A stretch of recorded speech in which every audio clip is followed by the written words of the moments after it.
বৃহস্পতিবার ঈশান নামাজের পরে বিছানায় গিয়ে একটি আমল করুন, সকালে উঠেই আপনি ফলাফল দেখবেন ইনশাআল্লাহ। বৃহস্পতিবার একটি পবিত্র দিন। এই দিনে যদি কোনো বান্দা ইবাদত করে এই দিনের রাতে আল্লাহ রাব্বুল আলামিন কবুল করে নেন। প্রিয় ভাইরা আমার, এই কথাগুলো আপনারা শেয়ার করে দিবেন। শোনার মাত্রই আপনি আমল না করে সওয়াব পেতে পারেন। কিভাবে জানেন? আপনার একটি শেয়ারে আপনি আমল না করেই সওয়াব পাবেন।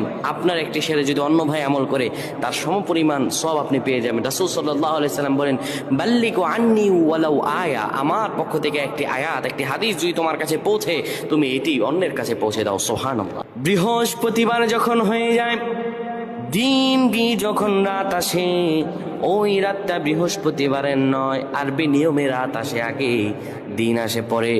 রাত গভীর হয়ে যাওয়ার পরে কোনো বান্দা যদি ঈশানের সালাত আদায় করে একটা পবিত্র বিছানায় যখন যাবেন আপনি, ওই বিছানাটা যেন পাক ও পবিত্র হয়।